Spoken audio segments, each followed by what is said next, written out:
गुना में police custody में हुए आदिवासी युवक देवा पारदी की हत्या के मामले में मृतक के परिजनों ने दोषी पुलिसकर्मियों पर कार्यवाही की मांग को लेकर मोर्चा खोल दिया है।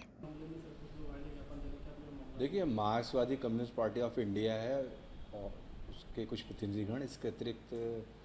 जो धरनादा के बीलाखेड़ी गांव है उसकी कुछ पारसी समुदाय की महिलाएं आज आई थी और उन्होंने ज्ञापन मुझे दिया है। और इस ज्ञापन में जो 14 जुलाई को देवा पारदी नामक युवक जो कि बीलाखेड़ी का रहने वाला है और उसको पूछताछ के लिए लाया गया था एक संपत्ति संबंधी अपराध में थाना मायाना में, जहां उसकी तबीयत खराब होने पर जब उसको जिला गुना के हॉस्पिटल में ले जाया गया था तो उसकी मृत्यु हो गई थी। तो उसके संबंध में उनका 4 बिंदुओं का ज्ञापन मुझे सौंपा गया है, जिसके विषय में उनको बताया गया कि चूँकि इसमें 14 जुलाई की डेथ के बाद ही हम लोगों ने रिक्वेस्ट की थी जो है डीजे साहब से, तो उसके बेस पे जुडिशियल इंक्वायरी ऑर्डर हो चुकी थी और देवा पारदी की लाश का जो पंचायतनामा है वो जुडिशियल मजिस्ट्रेट साहब के द्वारा बनाया गया। इसके अतिरिक्त जो पोस्टमार्टम भी है डॉक्टरों की पैनल के द्वारा किया गया है और जुडिशियल इंक्वायरी एक बड़ी डिटेल्ड प्रोसेस होती है, तो उसके तहत उनके पक्ष को पूर्ण रूप से सुना जाएगा। जैसा कि उन्होंने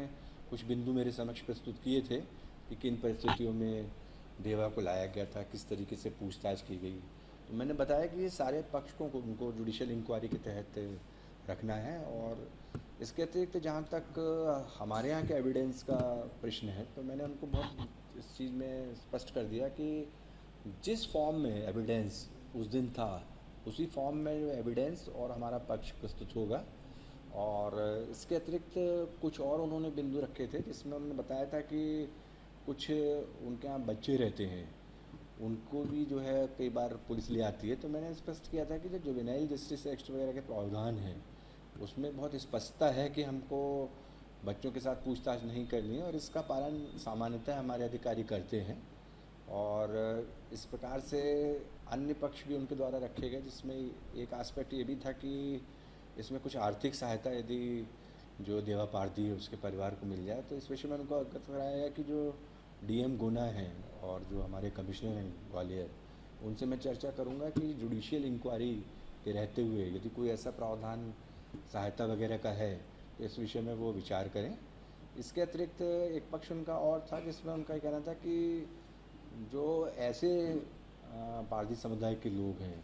जो अच्छी विचारधारा से जुड़ना चाहते हैं तो उनको इंकरेज किया जाना चाहिए। तो यह एक अच्छा विचार था। तो मैंने उनको बताया कि इस विषय में कि यदि उस समुदाय के लोग अच्छी विचारधारा में शामिल होना चाहते हैं तो ये बड़ा अच्छा कदम सभी के लिए रहेगा और हम चाहते हैं कि वो भी मतलब जो है अच्छी शिक्षा लें और आगे आएँ और इस प्रकार का कोई कृत्य वो ना करें जिससे मतलब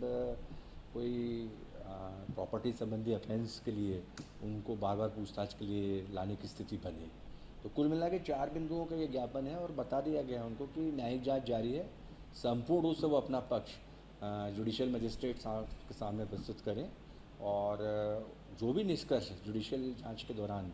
जुडिशियल मजिस्ट्रेट साहब के द्वारा निकाला जाएगा उसके आधार पे ही अग्रिम विधिवत कार्रवाई जो है वो सुनिश्चित करेंगे। सर, जो उन्होंने आरोप लगाया है जिस दिन उसको पुलिस ने अरेस्ट किया उससे एक दिन बाद उसकी शादी थी और उसमें पुलिस कस्टडी में जो है हत्या की। देखिए, मैं बहुत स्पष्ट कहना चाहूँगा इसमें कि मयाना थाना के अंतर्गत एक 8 लाख की जिसमें संपत्ति गई थी नकदजनी के अपराध में, उसके संबंध में पूछताछ की गई थी और उसमें जो गंगू पारदी हैं उन्होंने उसमें स्वीकारोक्ति की थी कि उनने और देवेंद्र ने मिलकर इस अपराध को अंजाम दिया है। तो नेचुरली पूछताछ हो रही थी उसमें और प्रॉपर्टी की रिकवरी वाला काम भी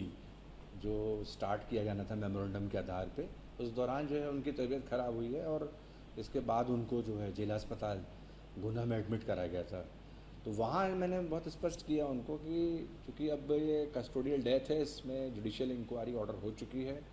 तो आपको जैसे स्टेटमेंट्स इसमें एक्सप्लेन करने हैं तो उसके लिए बिल्कुल वो स्वतंत्र हैं